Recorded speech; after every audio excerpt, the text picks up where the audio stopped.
In this video I'll be showing you step by step how to compound videos together in Hitfilm Express. It is super simple to do, so the first thing you need to do is open up Hitfilm like you usually would.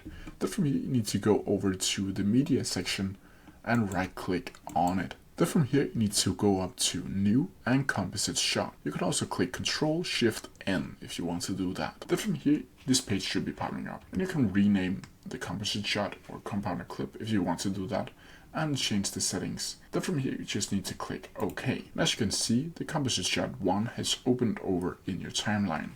Then from here you need to select the clips that you want to add in this compounded clip.